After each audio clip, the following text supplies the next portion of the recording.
की ओर से भी याचिका दायर की गई, अगर मैं ठीक हूं और अगर मेरी जानकारी ठीक है, और आप लोग कह रहे हैं कि हम मुसलमानों की लड़ाई लड़ेंगे, तो मुझे ये जरा बता दीजिए आप कहां के मुसलमानों की लड़ाई लड़ रहे हैं? दरअसल सिद्धार्थ जी, हमने मुसलमानों की लड़ाई की बात नहीं करी, हमने संविधान की बात करी है। अच्छा, संविधान हमारा हाँ, सेकुलर संविधान है। हाँ। और उसमें जिस तरह से आप हमको दबाने की कोशिश कर रहे हैं भारतीय जनता पार्टी, यही इंडियन यूनियन मुस्लिम लीग ने आज से नहीं 4 साल आपको पहले मतलब मुसलमानों को या व्यक्तिगत तौर पर आपको, आपकी पार्टी को, ये जरा क्लियर कर दीजिएगा। नहीं, जाहिर सी बात है, आप जाहिर सी अक्लमंद हैं, आप मीडिया का कैमरा आपके पास में है, आप दिखाते नहीं, लेकिन ऐसा तो है नहीं कि हिंदुस्तान में नजर नहीं आ रहा है कि मुसलमानों को लाते मारी जा रही हैं और संसद के अंदर गालियां दी जा रही हैं। अभी भारतीय जनता पार्टी के एक प्रवक्ता कह रहे थे कि फलां अगर उनके घर में रहने लगे तो फलां जवाद हो जाएगा या फलां हो जाएगा, लेकिन मुझे ये नहीं पता कि फलां होगा कि नहीं होगा। लेकिन हाँ, दुनिया भर के करप्ट लोग अगर करप्शन करते हैं तो वो करप्ट होते हैं, लेकिन जब भारतीय जनता पार्टी में चले जाते हैं तो वो भाजपाई कहलाते हैं। ऐसे ही आपने देखा होगा सारे करप्शन लोगों को यह। अरे अतीक भाई ये करप्शन वहां पर डिबेट नहीं है, मैंने सिर्फ ये बना देते हैं। मैं मेरा सीधा सा सवाल ये है, आपने कहा कि आपको दबाने की कोशिश हो रही है, आपको मतलब आपके हिसाब से मुसलमानों को दबाने की कोशिश, तो आप मुसलमानों की हक की लड़ाई लड़ रहे हैं, तो मुझे ये बता दीजिए आप कहां के मुसलमानों की हक की लड़ाई लड़ रहे हैं? भारत के मुसलमानों की, पाकिस्तान के मुसलमानों की, अफगानिस्तान के मुसलमानों की? देखिए, दरअसल बात ये, हमने कहा कि मुसलमानों की लड़ाई, और हमारी पार्टी जो है भारत के संविधान का जो सेकुलर स्वरूप है, और इसमें जो है कोई भी मजहब के एतबार से कानून नहीं बनाया जा सकता। और आप देखिए, आज जो केजरीवाल ने कहा है वो भी बात आपको देखनी पड़ेगी कि हमारे संसाधनों पर नहीं अभी केजरीवाल पर मत जाइए, उनकी पार्टी के आप प्रवक्ता नहीं है, आप अपनी पार्टी मुस्लिम लीग के प्रवक्ता है, उसी की बातचीत करिए, हम महागठबंधन उसी की बातचीत करिए। और आपने कहा कि सेकुलर संविधान है, अच्छी बात है, तो भाई ये कानून में कहां लिखा है? कहीं धर्म की चर्चा है क्या?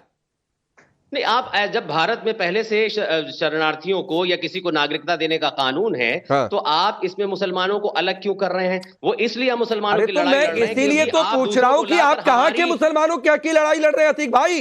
भारत के मुसलमानों की, पाकिस्तान, अफगानिस्तान, बांग्लादेश के मुसलमानों की? यही तो मैं जानना चाह रहा हूं आपसे। अच्छा मुझे बताइए पांडे जी, अफगानिस्तान कहां से सुनेंगे तभी तो। अरे ये क्या देखिए, ये जो स्वयं भाई यहां से आ गया कि इन्होंने कहा कि मुसलमानों की लड़ाई, तो भारतीय मुसलमानों के लिए तो ये कानून है ही नहीं है, भारत के किसी भी नागरिक पर इसका कोई असर नहीं है। म्यांमार क्यों नहीं आया जो बॉर्डर इलाका है? अच्छा, श्रीलंका क्यों नहीं आया? नहीं तो ठीक है, ये म्यांमार क्यों नहीं आया ये आप सरकार से पूछिए, अब रुक जाइए। अच्छा ठीक, स्वयं भाई सुनिए, ये जो मोदी की गारंटी, स्वयं भाई रुक जाइए, मोहम्मद अतीक की बात पूरी हो जाए। मोहम्मद अतीक अपनी बात पूरी करिए।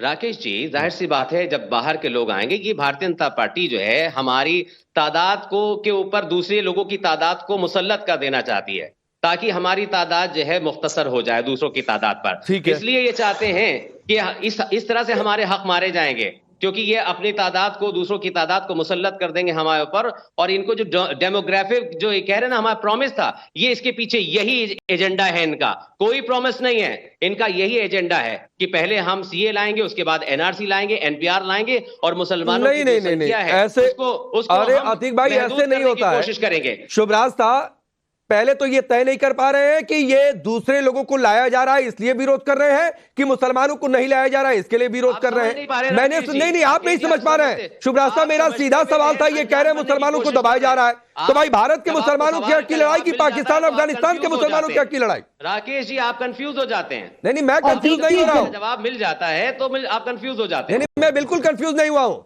शुभराज साहब जी, देखिए, जो अतीक जी ने जो प्रश्न उठाया वही भ्रामक नैरेटिव है जिससे इस पूरे देश का माहौल विषाक्त किया जा रहा है।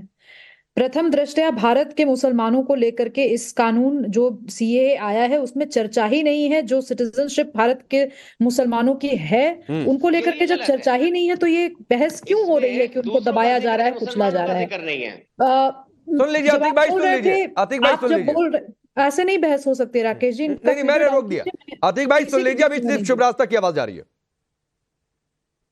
अतीक जी ने बहुत सारे केसेस गिनाए जिसमें इनको लगता है कि मुसलमानों के साथ अत्याचार हो रहा है, तो आप उसका एक अलग फोरम हो सकता है। वो सीए के साथ अगर आप गड्ढमट करके वो आप बहस करेंगे तो इसका मतलब साफ है कि आप सीए के नाम पर देश में सांप्रदायिकता का माहौल फैलाना चाहते हैं, गलत बातें और भ्रम फैलाना चाहते हैं। आपको दिक्कत यह है कि पाकिस्तान, अफगानिस्तान और बांग्लादेश, इन 3 देशों के मुसलमानों को क्यों इस एक्ट में जगह नहीं दी गई? क्योंकि ये प्रावधान उन देशों की माइनॉरिटीज के बारे में है। आप आज कह दीजिए कि पाकिस्तान में मुसलमान माइनॉरिटी है, शायद उनकी चर्चा भी हो जाएगी इस एक्ट में। तीसरी चीज राकेश जी, सीएए के जो अनुबंध सामने आए हैं, उनका मतलब ये कतई नहीं है कि अभी तक जो प्रोविजंस हैं जिसके तहत पाकिस्तान के अहमदिया मुसलमान या पाकिस्तान के कोई भी मुसलमान अगर भारत की नागरिकता चाहिए वो मिल सकती है उनको, उसका एक अलग सेपरेट प्रोविजन है। सीएए से उसको गड्ढमड्ढ क्यों किया जा रहा है?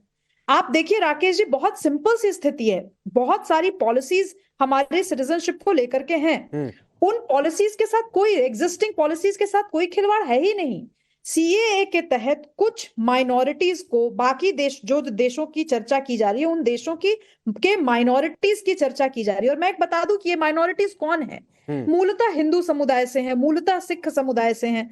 क्या इन लोगों का, पारसी हैं, जैन हैं, क्या इन लोगों का जहां अगर आज दिल पर हाथ रखकर अतीक कह दें कि हाँ पाकिस्तान में मुसलमानों की जो स्थिति है वही स्थिति मैं चाहता हूं कि भारत में मुसलमानों की रहे, आज कह दें टेलीविजन पे, कह दें कि हम पाकिस्तान के मुसलमानों को ज्यादा ठीक मानते हैं, ये भी कह दें कि वहां पर जो माइनॉरिटीज है उनके साथ कोई अत्याचार नहीं हो रहा है, कह सकते हैं अगर ये चाहे तो, ये गैर तथ्यात्मक बात कह सकते हैं अगर इनकी इच्छा हो। उस नैरेटिव में हम लोग फंसने वाले नहीं हैं। आप फंसने की बात ही नहीं है, यहाँ बात पॉलिसी की जा रही है। गलत बातें कर रही हैं, उसका कोई आधार नहीं है। मैं क्या गलत बोल रही हूँ, मैं पूछ रही हूँ आपसे, डायरेक्ट कोई आधार नहीं है। आप ये कहना चाह रही हैं कि मुसलमानों को लाते नहीं मारी जा रही, नमाज के अंदर लाते नहीं मारी जा रही, आप ये कहना चाहती हैं। आप क्या एग्जिस्टिंग सिटीजनशिप नहीं दी जा रही है भारत के मुसलमानों के लिए, या बाहर से कोई भी व्यक्ति जो भारत की नागरिकता चाह रहा है उनके प्रोविजंस में क्या कुछ भी फेरबदल किया गया है? मैं देश की जनता को कहना चाहती हूँ कि कोई फेरबदल नहीं किया गया। ये अतीक जैसे लोग हैं जो इस देश का माहौल जहरीला करने का प्रयास करेंगे,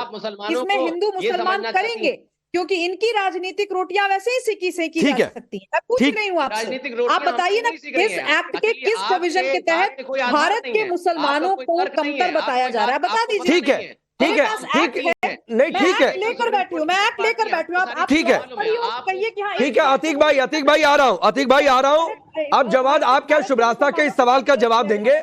और क्या आपको भी लगता है मोहम्मद अतीक की तरह की इस देश के मुसलमानों को दबाया जा रहा है? और अगर हाँ तो शुभ रास्ता के सवाल का जवाब दीजिए।